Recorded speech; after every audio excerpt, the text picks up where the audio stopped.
Presque 6 mois après le dernier remaniement, le gouvernement KLM de Tambela a connu une nouvelle mutation à cette approche de la fête de la Nativité. Un remaniement partiel, disons-le ainsi, annoncé le dimanche 17 décembre 2023 sur la télévision nationale par le secrétaire général du gouvernement, Jacques Sostène Dengara, désormais ex-secrétaire général du gouvernement. Dans le fond, il faut dire que ce sont 3 nouveaux ministres qui ont fait leur entrée et 3 autres leur sortie. Un léger remaniement du capitaine du navire gouvernemental burkinabé. Yacouba Zabré Kouba devient ministre de l'énergie, des mines et des carrières en remplacement de Simon-Pierre Boussim. Dans le ministère des Affaires étrangères, Olivia Rwamba a passé le témoin à Karamoko Jean-Marie Traoré, auparavant ministre délégué en charge de la coopération régionale, qui cède à son tour son fauteuil à Stella Capri. L'annonceur même des remaniements, Jacques Sostène Dengara, auparavant secrétaire général du gouvernement, passe ce secrétariat à Mathias Traoré et fonce à la tête du ministère de l'Éducation nationale en remplacement de Joseph Ouedraogo.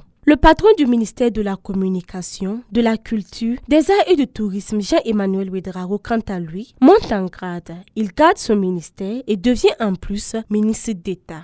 Le Burkina a donc actuellement 3 ministres d'État. Pour être clair, ces ministres rendent compte directement au président de la transition, le capitaine Ibrahim Traoré. Ce sont le général Kassoum Koulibaly de la Défense, Bassolma Bazi de la Fonction publique et le nouveau Jean-Emmanuel Ouedraogo de la Communication et porte-parole du gouvernement.